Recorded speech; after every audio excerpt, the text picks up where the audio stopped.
Hello YouTube, this is Morgan Airspeed Prime here at my next Avatar news update video. Got a couple of things to cover this time out, some pictures to show you, so that's why I'm doing this one audio with pictures rather than being on camera. So first things first, we're obviously getting closer to the release of the previously announced Nendoroid Korra figure, and Good Smile, the company obviously making it, have actually put up a new product on their site. It's basically Nendoroid Korra second release. And now this one is in fact open to worldwide. Initially the first run was obviously for America only. This one, the big thing people noticed first was obviously that anyone can order it this time out. But if you read the description and look at the pictures, there's obviously this new picture, and then it's better explained in the descriptions. The description now says an alternate expression of her in the Avatar stage is also included, jumping through the air with special water, earth, fire, and air bending effect parts. And then they explain the changes here, and it says, due to requests from fans after the announcement of Nendoroid Korra, we have decided to add both air and earth bending effect parts, as well as an additional expression in the Avatar state.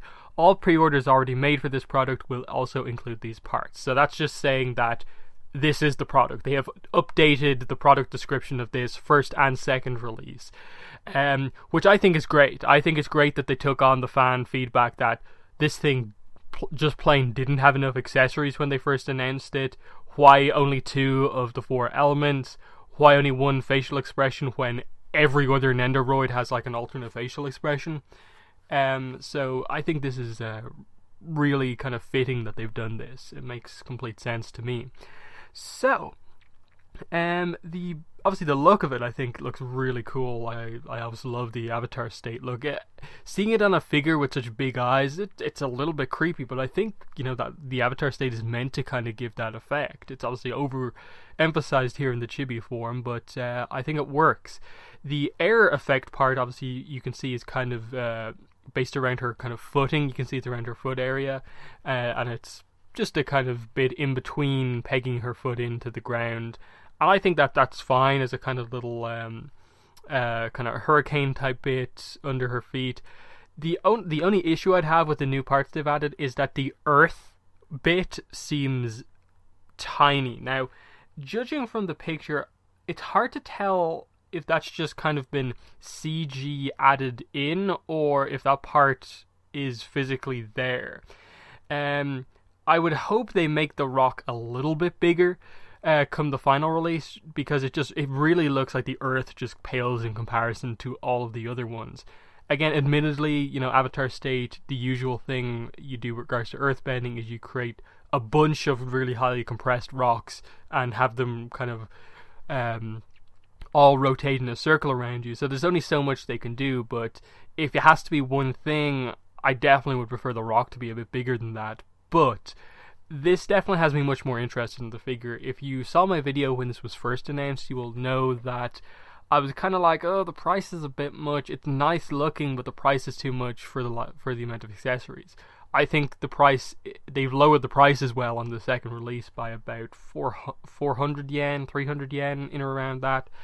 Puts it much more in line with the rest of the Nendoroids, and with obviously the new parts, it feels much more fully featured as a product. So I definitely have my eye on this now.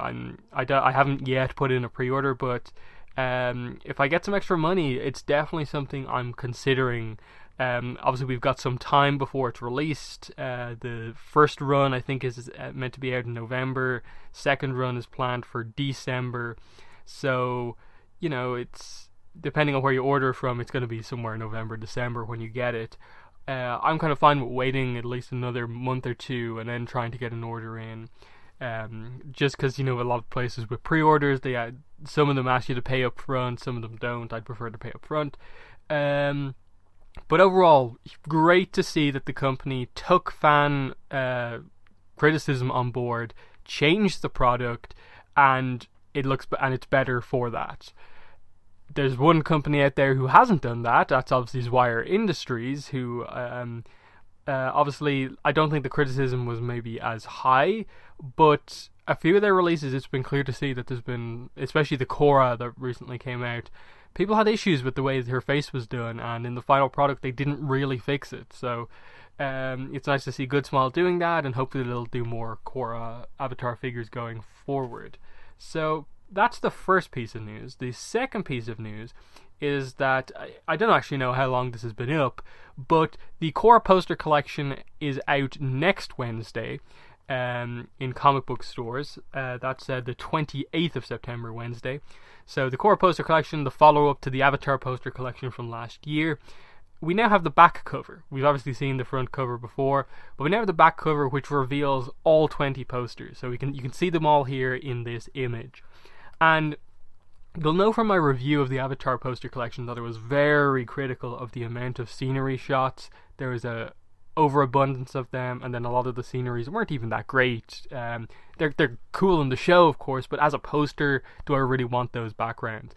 It feels like with this collection, they took some of that criticism on board and realized that what people want from this collection is posters, like actual posters. And so a lot of the posters from Korra are very memorable. So you can see the first one there is obviously the one we knew about before. The first ever image of Korra revealed with her back. We didn't even see her face. We've seen that Asami one. You have Zaofu looking onto it. Really nice image of Korra. We have the book 3 kind of hype image that Brian did. We've got the Katang family photo, a look at the spirit world, Yue Bay, which is obviously Republic City. We have Avatar Aang Memorial Island and the statue. We have the really, at least for me, one of my favorite images. I actually have the physical poster. I won it as part of Coronation. You have the Korra on Naga, really nice image. You have a shot of the banyan tree in the swamp. You have, of course, the New York Comic Con 2013 poster, which is the cover. A shot of the air temple, one of the air temples, the Tree of Time. We've got a Southern Lights image, the Korrasami Turtle Book boat ride, the book 1 hype image for the finale. We've got the Milo painting from that episode, the Korra in the spirit world with like Carrot Guy, that really, really nice image that I'm glad is in there. The only image that I'm kind of like, what exactly is that, is the one on the very bottom beside the Korra Spirit World one. The image is very small, so I can't quite make out what exactly it is. I think it's meant to be part of Zaofu, maybe, or maybe it's part of Republic City, I'm not sure. It's definitely one I'll have to see when the posters actually come out. The ones I'm most hyped for, as I just said there, are the New York Comic Con poster, the cover image, of course. The Tree of Time is a really cool background shot. I love that place. The Korra in the spirit world, the really nice greens with Carrot Guy in it. The Katang family portrait, I'm really glad that they're giving that to us in poster form. I'm actually really glad that they chose the first ever image of Korra we saw as well. So they're the kind of couple that I'm really excited about. The only ones I in any way I'm just kind of like, oh, what are they really going for here, is the weird just head portrait of Asami. I think that's an odd choice to have, just that random image of Asami. And then the one that I couldn't quite exactly make out what exactly it is. Other than that, the only problem I have with this selection of posters is that same problem as the Avatar Poster Collection. Where are the characters? There's Korra, there's a bit of Asami, there's Milo included here. You can see Mako and Bolin in the Book 1 finale poster, but where are they? Like, why does Asami get a poster but not Mako or Bolin? Why is there like no Tenzin really here? That's the problem. It's the same with the initial art book, in that there was like barely any Toph, there was barely any Sokka, Katara. I get the posters are done in such a way where they can't guarantee that, but I think it's just a little bit weird, the selection again. I think it's much better than the Avatar Poster Collection, but it's still a bit like, character wise this isn't perfect. But I'm really excited to get it. With regards to a review on this book, I will hopefully be able to get this book on Wednesday, but I'm not entirely sure. I might be able to get it. If not, I'll probably have to order it online, and then the review will be a bit delayed. Again, I'm kind of busy this upcoming Wednesday, so if I have to go to the comic book store, it's going to be fairly late in the day. They might be sold out of this, so just letting you guys know in advance. I'll let you know on like Twitter and stuff like that if I can get a copy of the book or not, because I am excited for it. So that's that. Next piece of news isn't so much anything confirmed, it's just a bit of speculation fans have been having. So obviously we're really hyped for New York Comic Con at the moment, because the panel on October 8th of New York Comic Con is the Dark Horse panel. I've already covered this reveal, but it's obviously called the Dark Horse Classified, featuring Avatar The Last Airbender, and they're basically saying that this is where we're going to get the big Avatar news. They don't mention Korra, which is a big thing, but realistically, if there is Korra comic news, this is where it's going to be. Everything points to this has to be it. This has to be the final reveal.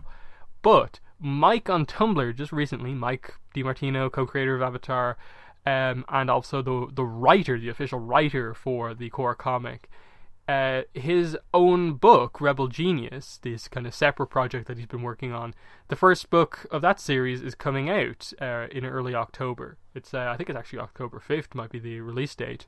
And he's doing a book tour for this to kind of hype it up. And he posted a schedule of dates here. He has a date for online events and in-store events on October 3rd, 4th, 5th, 6th, 7th, 8th, and 10th. On the 3rd, it's a Reddit AMA, so that's an online thing. The 4th, he's going to a store in California. I think that's it. Glendale, CA. October 5th is a live Q&A with Hypable. That's online, of course. He's on the 6th in the Mysterious Galaxy, San Diego. He's doing a signing. On the 7th, Barnes & Noble, The Grove, a signing. On the 8th, the day of the Avatar panel, he's doing a live book chat on Tumblr at 3 p.m. EST. Now, I think that's pretty interesting, because the panel is actually at 5:15 p.m. and he's doing a book chat on Tumblr just prior to that, but it's online. So to me, and the fact that he doesn't have a date on the 9th, that to me highlights that there is time for him to get out to New York Comic Con and do that online event, have a day off, return to California to do the next signing on the 10th, which is the last one. I think that might be what happens, but again, it's really hard to see. The reason people are so, looking into this Mike thing is that most people assume that the reason the announcement didn't happen at San Diego Comic-Con as initially planned was that Mike couldn't be at San Diego Comic-Con this year for unforeseen events, despite the fact that the plan was to promote Rebel Genius pretty heavily during San Diego Comic-Con. So it's something that, because he missed his own brand new book kind of hype thing, he also happened to miss the Avatar panel there, and so they held back on the announcement until New York Comic Con. So, with regards to this, I wouldn't say that the fact that he has something going on the 8th with regards to Rebel Genius means that he can't do anything with regards to the core comics. I think the fact that the 8th is an online thing, the 9th he doesn't have anything going on, that to me more or less confirms maybe that he's heading out to New York Comic Con to do something there. And it makes complete sense, because it has to be at New York Comic Con the big news blowout reveal. Introduce the new artist, who she is, have Mike talk about the plot of the book as well, and hype that up. So that's really all of the news. With regards to Rebel Genius, actually, while I'm on it here, I've got a few questions from people asking if I'm going to be reviewing the book when it comes out. I'm definitely going to be grabbing the first book of the series, the first Rebel Genius book, when it comes out. I think October 4th might be the release date, now that I think about it, because normal books come out on Tuesdays. So when it comes out, I will be getting it. How long it takes me to read, I'm not entirely sure. he's aiming it at kind of kids, young adults, so it shouldn't be too heavy of a book to read. So realistically, sometime in those couple of days, I'll try and get the review out for the book. So just be aware of that. I'm not overly sure if I'll be able to get the book day of release, so that's just the one doubt I have in my mind. But my plan is to review it at some point. So that has been all of the news for this video. I'll just end by saying, in the description for this video, you can find links to my Twitter and my Tumblr if you want to follow me on social media. If you want to help support my channel so I can make more videos, better videos, links to my Patreon page and also a PayPal donation link are also in the description. That's been the video. Thanks for watching, and bye.